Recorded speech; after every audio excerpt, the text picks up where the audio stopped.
Welcome to Reread. Today we're going to look at the Star Wars Adventures comic digest. This one's called Shadows of Endor. It's a Ewoks adventure and I'm so happy about it.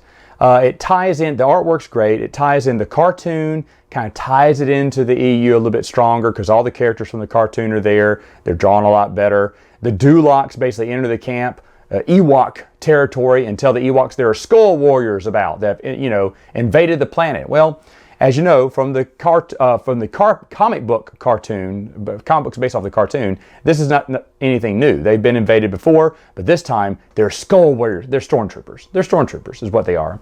And it's all done from the Ewoks' point of view because they can't understand what the stormtroopers are saying because they're Ewoks. But we can understand what the Ewoks are saying. I really like this. They team up with the Dulocs to kind of trap the scouting party and kind of get rid of it. They use the Sunstone from the cartoon as well to kind of close the cave out. And it's done really well.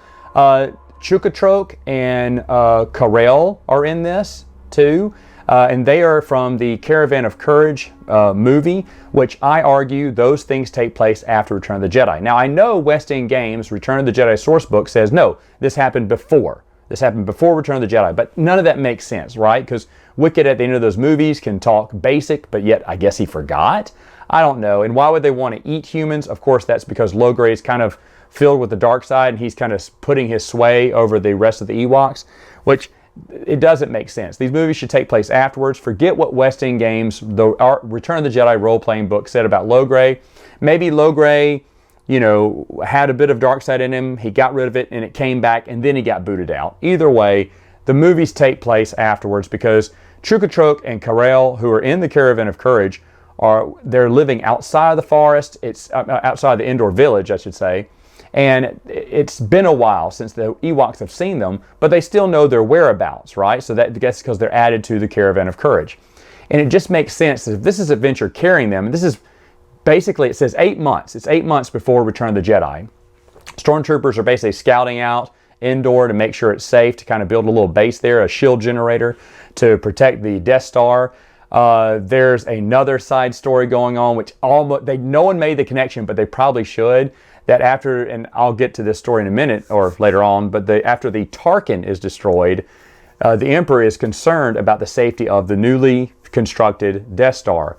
So maybe that's why he ordered a shield generator to be built on the planet. I mean, the connection's just right there for someone to just, draw a line to. But I'll get to the Tarkin later on. Anyway, in fact, that's, like I said, that's how it ends, is 8 months later, Wicket runs into Princess Leia, and it's the setup for Return of the Jedi. But with Chukatrok and Karel, which I love seeing in there, it's obvious to me that the movie should take place after Return of the Jedi. That's all I'm going to say about that.